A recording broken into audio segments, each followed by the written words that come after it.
آپ دیکھ رہے ہیں انیسا اسٹوری چینل، سبسکرائب اور لائک کریں۔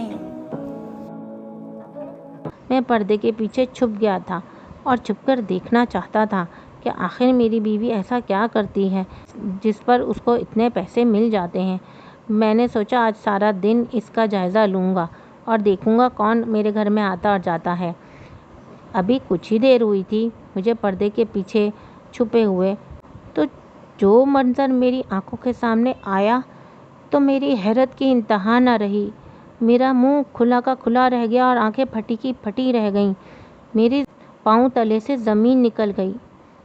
آپ سوچیں گے کہ ایسا بھی کیا دیکھ لیا میں نے، لیکن جو میں نے دیکھا وہ بیان کرنے سے قاصر ہے۔ میرا نام منیر ہے اور میرے 2 بھائی زہیب اور شان، ہم تینوں ایک ہی گھر میں رہا کرتے تھے۔ میری امی بہت ہی پڑھی لکھی اور اچھی خاتون ہیں اور میرے ابو کا بہت جلدی انتقال ہو گیا تھا۔ اس کی وجہ سے ہماری والدہ نے ہی تمام کاروبار والد کا سنبھال لیا اور ہم سب کی پرورش کری۔ جب ہم لوگ بڑے ہو گئے تو سرپرست تو ہماری ماں ہی رہی کاروبار کی، لیکن ہمارے ذمہ کاروبار کے مختلف کام لگا دیا کرتی تھیں۔ میں سب سے چھوٹا تھا تو سب سے زیادہ فائدہ مجھے ہی ملتا تھا کہ بہت ہی کم کام امی مجھے دیا کرتیں، اور جب میرا کام کرنے کا موڈ نہ ہوتا تو میں اپنے بھائی سے منت سماجت کر کے انہی سے وہ کام بھی کرا لیا کرتا۔ اس طرح سے ہنسی خوشی دن گزر رہے تھے۔ جب ہم بڑے ہو گئے تو ہماری والدہ کو ہماری شادی کی فکر سوار ہو گئی۔ سب سے بڑے بھائی جو تھے ہمارے زہیب بھائی، ان کے لیے رشتے ڈھونڈے جانے لگے۔ امی لڑکیاں دیکھنے لگیں۔ بالآخر انہیں اپنی دوست کی ایک بیٹی پسند آ ہی گئی اور جلد ہی انہوں نے میرے بھائی کی شادی اپنی دوست کی بیٹی سے کرا دی۔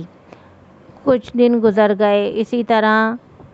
جب کافی دن گزر گئے میرے بڑے بھائی کی شادی کو، تب بھی وہ اولاد کی نعمت سے محروم ہی رہے۔ امی نے کافی ٹیسٹ کروائے، لیکن ڈاکٹرز کا یہی کہنا تھا کہ دونوں بالکل فٹ ہیں، جب اللہ کی مرضی ہوگی تبھی ان کو اولاد کی نعمت مل سکے گی۔ امی بیچاری خاموش ہو گئیں۔ پھر کچھ دن بعد امی نے دوسرے بیٹے کی شادی کا فیصلہ کیا۔ جب میرے دوسرے بھائی شان کی شادی ہوئی تب بھی امی بڑا خوش تھیں اور جلد ہی پوتے کی خوشخبری یا پوتی کی خوشخبری سننے کے لیے بے چین رہتی تھیں، لیکن وقت گزرتا رہا اور یہ خوشی ہماری امی کو نہ مل سکی۔ اس دوران میں بھی ایک لڑکی چاندنی کو پسند کرنے لگا تھا۔ ہم لوگ چوری چھپے ملاقاتیں کرتے رہتے تھے۔ اس بات کا علم ہماری امی کو نہ تھا۔ جب وہ میرے بھائی شان سے بھی مایوس ہو گئیں تو پھر انہوں نے میری طرف دیکھنا شروع کر دیا۔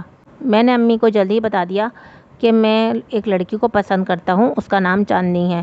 امی یہ سن کر بہت خفا ہوئیں اور کہنے لگیں تمہارے دونوں بھائیوں نے میری پسند اور مرضی سے شادی کی ہے، تم نے کیسے پسند کر لی؟ پتہ نہیں کس گھرانے کی لڑکی ہو، کیسے مزاج کی ہو، ہمارے گھر میں ایڈجسٹ ہو پائے یا نہ ہو پائے۔ لیکن میں نے امی کو جلد ہی اپنے بڑے بھائی کے ذریعے منا لیا۔